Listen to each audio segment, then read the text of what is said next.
ഗന്ധർവനീ വഴി വന്നു പണ്ടൊരു ഗന്ധർവനീ വഴി വന്നു. അന്നാരം പുന്നാരം കാട്ടിനകത്തൊരു പെണ്ണിനെ മോഹിച്ചു നിന്നു.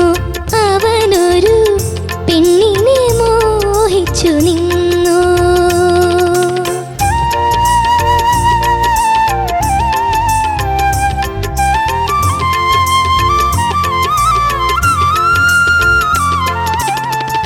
ഗന്ധർവനവളുടെ താമര വിരലിൽ കല്യാണമോതിരമണിയിച്ചു.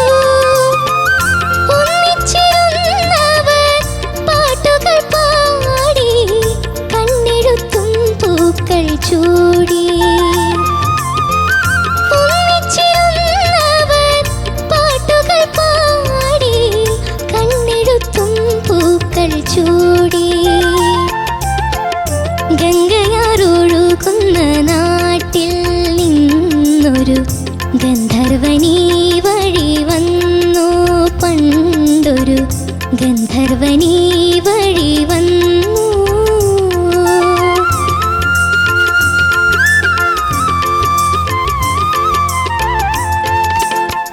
പിന്നെ വെളുപ്പിന് വെള്ളി വിമാനത്തിൽ വന്ന വഴിക്കവൻ പോയി. ആയിരത്തൊന്നു കിനാവുകൾ കണ്ടവൾ ആ മലർക്കാവിലലഞ്ഞു. ആ മലർക്കാവിലലഞ്ഞു. ഗംഗയാറൊഴുകുന്ന നാട്ടിൽ നിന്നൊരു ഗന്ധർവനീ വഴി വന്നു പണ്ടൊരു ഗന്ധർവനീ വഴി വന്നു.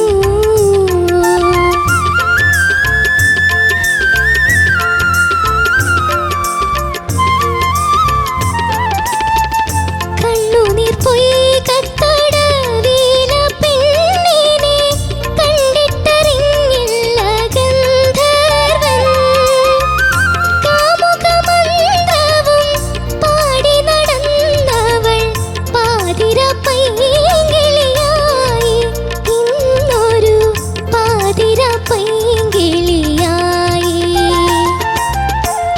ഗംഗയാറൊഴുകുന്ന നാട്ടിൽ നിന്നൊരു ഗന്ധർവനീ വഴി വന്നു പണ്ടൊരു ഗന്ധർവനീ വഴി വന്നു. So sweet. ഗംഗയാറൊഴുകുന്ന നാട്ടിൽ നിന്നു തീർത്ഥ എങ്ങനെ ഉണ്ടായി? നന്നായിരുന്നോ? കഴിഞ്ഞ ഷെഡ്യൂളിൽ നമ്മൾ വലിയൊരു കളിയെ കളിച്ചിട്ടാണ് ഇവിടെ എത്തിയതല്ലേ? എങ്ങനെ ഉണ്ടായി? ഫസ്റ്റ് സോങ് കുഴപ്പമില്ലാതെ പാടാൻ പറ്റിയെന്നോ? പാടാൻ പറ്റി. കഴിഞ്ഞ ഷെഡ്യൂളിൽ എന്ത് പറ്റി? ഡേഞ്ചറസ് സോണിലായിരുന്നു. അയ്യോ ആണോ?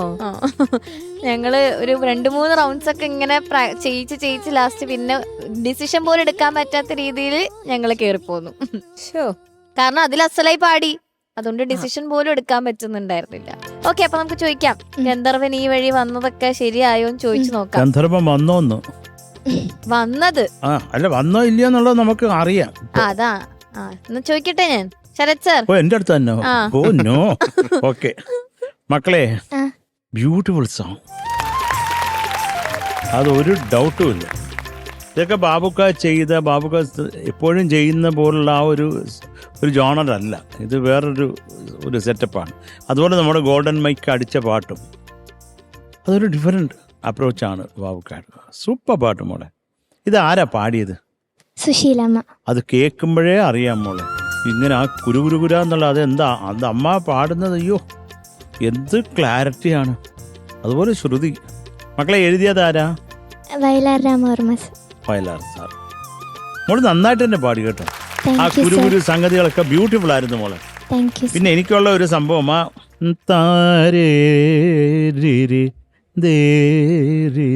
അതിന് കുറച്ചും കൂടെ മോളെ തേരി എന്നാക്കുമ്പോഴത്തേക്കും ഒരു വായുഗുളിക മേടിക്കാൻ പോകുന്ന ഒരു വികാരമാണ് അതിന്.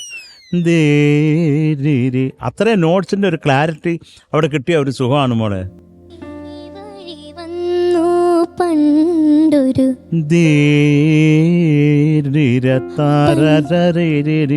പണ്ടൊരു ആ അത്രയ്ക്ക് സമയമില്ല നമുക്ക് കേട്ടോ. പക്ഷെ അത് സ്പീഡിന് പാടിയാലും ആ ക്ലാരിറ്റി അത് വേണം. അത് മാത്രമേ ഉള്ളൂ കുഞ്ഞ്. പിന്നെ ആ മലർക്കാവിൽ ആണ്. ഞാൻ ഒന്ന് പാടാമോ? മോക്ക് നന്നായിട്ട് പാടുന്ന കുട്ടിയാണ് മോളെ. അത് ശരിക്കും വന്നില്ല. അതൊന്നും നമുക്ക് വൃത്തിയായിട്ട് പാടാം. കിനാവുകൾ കണ്ടവൾ ആ മലർക്കാവിലലഞ്ഞു. അടുത്തത് ആ മലർക്കാവിലലഞ്ഞു.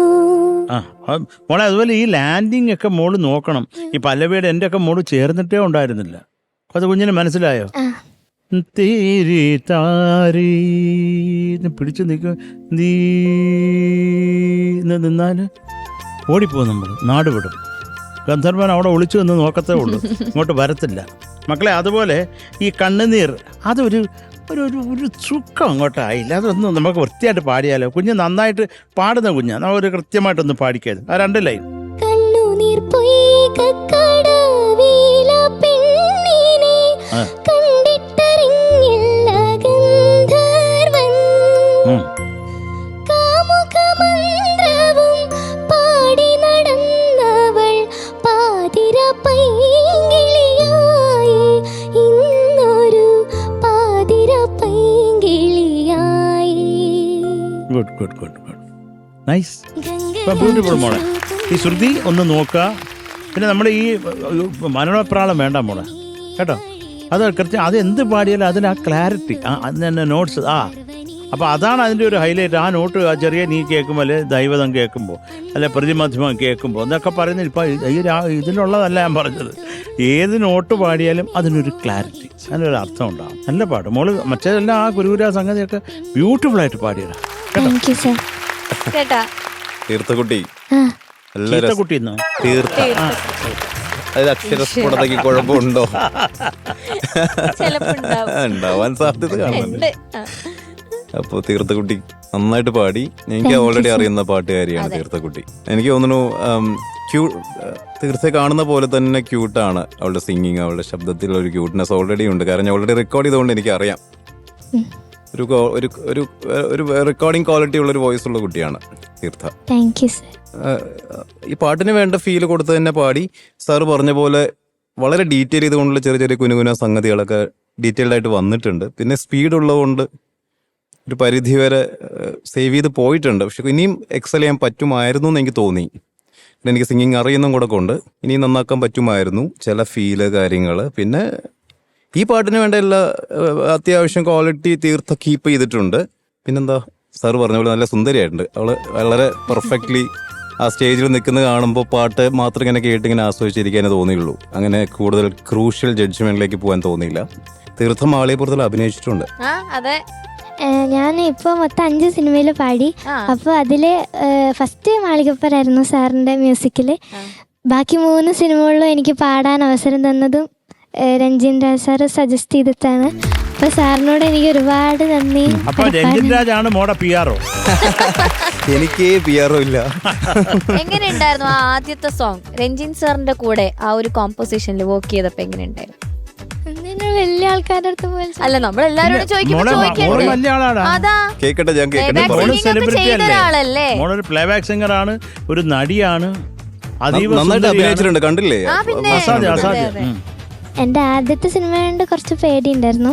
അപ്പൊ സാറ് ഭയങ്കര ഫ്രീ ആയിട്ട് സംസാരിച്ചു. അങ്ങനെ ഭയങ്കര ഇതായതൊന്നുമില്ല. അല്ലെങ്കിൽ ആരെങ്കിലും സംസാരിച്ചിട്ട് പൈസ അയക്കും. എല്ലാരും ഫ്രീ ആയിട്ടാ മോളെ. അവൻ കൂളായിട്ട് പാട്ടൊക്കെ പഠിപ്പിച്ചു തന്നു. എന്ത് തെറ്റ് വന്നാലും അതും കുഴപ്പമില്ല. അവൾ പെട്ടെന്ന് പഠിച്ച് പാടി കേട്ടോ. അതാണ് സത്യം. ഞാൻ അങ്ങോട്ട് പറയാം. എന്തായാലും തീർത്ത് എന്നെ പറ്റി പറയുന്നില്ല, ഞാൻ പറയാം. വളരെ പെട്ടെന്ന് പഠിച്ചു പാടി. പിന്നെ എനിക്കൊന്നും നമ്മൾ കുയിലെ പിടിച്ച സോങ്ങല്ല പടത്തിലുണ്ടായിരുന്നത്. അത് ഓൾറെഡി ഒരു പാട്ട് പാടിക്കൊണ്ടുള്ള അഭിനയ പരിപാടിയായിരുന്നു. പിന്നെ റൈറ്റ്സിന്റെ ഇഷ്യൂ വരുന്ന പറഞ്ഞിട്ട് ഞാൻ എന്ന് പറയുമ്പോഴേക്കും കട്ട് ചെയ്തിട്ട് ഞാൻ ബാക്ക്ഗ്രൗണ്ട് സ്കോർ ഇട്ട് കൊടുത്തു അവിടെ. അങ്ങനെ എക്സ്ട്രീംലി ഗുഡായിട്ട് പെർഫോം ചെയ്തിട്ടുമുണ്ട്. നന്നായിട്ട് പാടുകയും ചെയ്തു. പിന്നെ ഞാൻ സജസ്റ്റ് ചെയ്ത സ്ഥലങ്ങളിൽ നിന്നും എനിക്ക് നല്ല അഭിപ്രായം തന്നെയാണ് തീർത്ഥക്കുട്ടിയെ പറ്റി രവി ബസൂറിന്റെ സ്റ്റുഡിയോയിൽ നിന്നും ഒക്കെ കിട്ടിയത്. ചേച്ചി തീർത്ഥ സുന്ദരി, ഇനി ഞാൻ എന്ത് പറയണം? ബ്യൂട്ടിഫുൾ, അതീവ സുന്ദരി. കാണാൻ തന്നെ അതീവ സുന്ദരിയാണ്, നല്ല ചിരിയാണ്, ആ മനം മയക്കുന്ന മുഖമാണ്. ആഹാ. ആ അതിൽ പാട്ടിനെ കൂടെ പറ്റി പാട്ട് പറഞ്ഞാല് അസാധ്യമായിരുന്നു. Thank you. ഒരുപാട് ഇഷ്ടപ്പെട്ടു. നല്ല പാട്ടാണ്. അത് സാധാരണ നമുക്ക് ഈ പാട്ടൊക്കെ എടുക്കുമ്പോഴത്തേക്ക് പാടുന്ന ആളെങ്ങനെ ടെൻഷൻ, നമുക്ക് ഉള്ളിലാണ് ടെൻഷൻ കുട്ടികളൊക്കെ പാടുമ്പോൾ. പക്ഷെ എനിക്ക് തോന്നി ഞാൻ ഒരു കസേരയിട്ട് അവിടെ ഇരുന്നാലോ എന്ന്, എല്ലാരെയും കെട്ടിപ്പിടിക്കാൻ. അത്ര നന്നായിട്ട് പാടി. ബ്യൂട്ടിഫുൾ മോളു, ഫാന്റാസ്റ്റിക്. ശരത് സർ പറഞ്ഞ അതേ കാര്യം തന്നെ ഞാനും എഴുതി വെച്ചിരിക്കുന്നത്. അവിടെ മാത്രമേ ഒരു എന്തെങ്കിലും പറയണമെങ്കിൽ, ഒരു കുറവ് പറയണമെങ്കിൽ അത് മാത്രമേ പറയാനുള്ളൂ, അല്ലാതെ മനോഹരമായി പാടി. താങ്ക് യു മാം. പിന്നെ ഇനിയും ഒരുപാട് സിനിമകളിൽ പാടട്ടെ, തിളങ്ങട്ടെ, ഒരു സൂപ്പർ സ്റ്റാറായി മാറട്ടെ. Thank you. 5 എന്നുള്ളത് 10 ആവട്ടെ, 20 ആവട്ടെ, അതെ. 30 ആവട്ടെ, 100 ആവട്ടെ. ആ മതി മതി മതി മതി. അത്ര അത്രയും പടങ്ങൾ ഞാനും ചെയ്യട്ടെ. എന്നാ പിന്നെ നിങ്ങൾക്കൊക്കെ പറയാട്ടോ. ഓക്കെ, അപ്പൊ ഇനി മാർക്സ്. മാർക്സ് വെക്കാം. മക്കളെ ആ. കുഞ്ഞേ ആ. 8.6 thank you sir. Thank you Sharath sir. ചേട്ടാ 8.5. Thank you sir. Thank you. ചേച്ചി 8.5. Thank you ma'am. Okay, so total 25.6. ഇനി ഒരു റൗണ്ടും കൂടെ. All the best.